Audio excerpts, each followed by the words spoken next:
hunda dandeessuuko yaa bara fakkaatu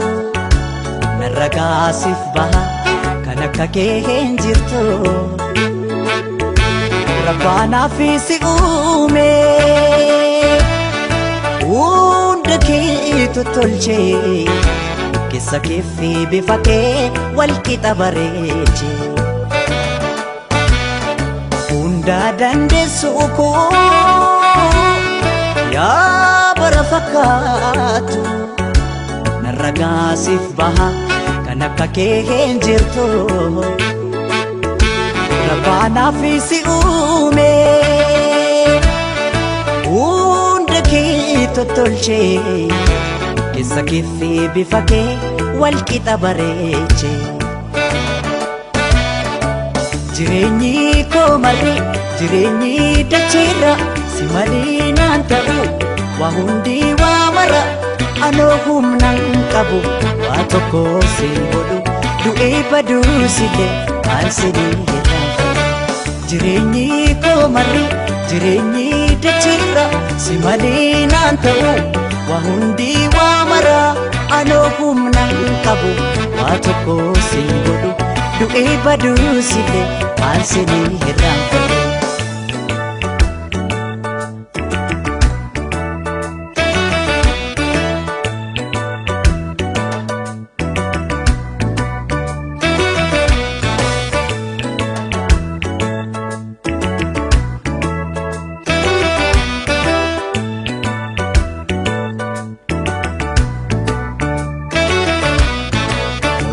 kee tulfaatee ka'anaaf finaa oolte rakkinaaf gadadoo kan nafaan argitee anoo humnaan qabu waa tokko siin godhu du'ee baaduu sillee an sinii irraanfadhu anoo humnaan qabu waa tokko siin godhu du'ee baaduu sillee an sinii irraanfadhu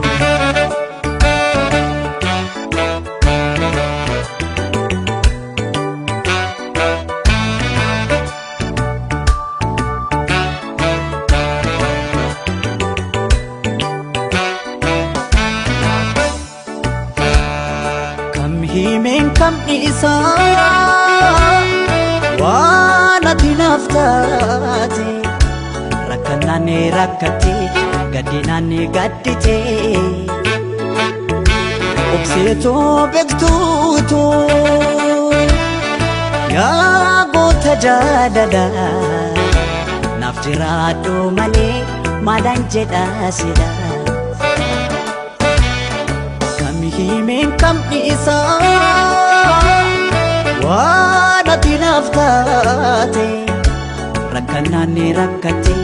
gaddinaani gaddite obsee koo beektuu koo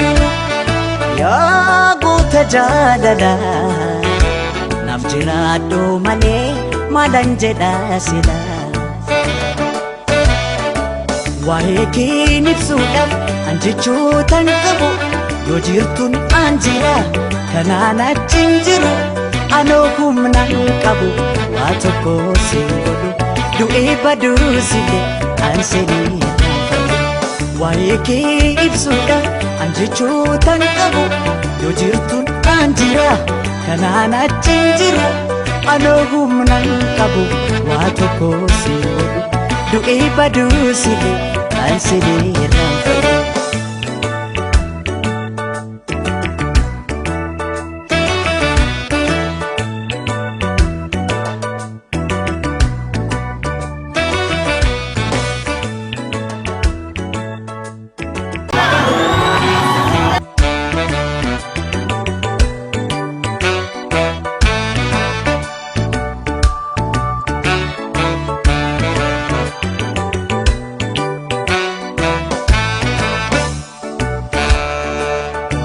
kee tulfaatee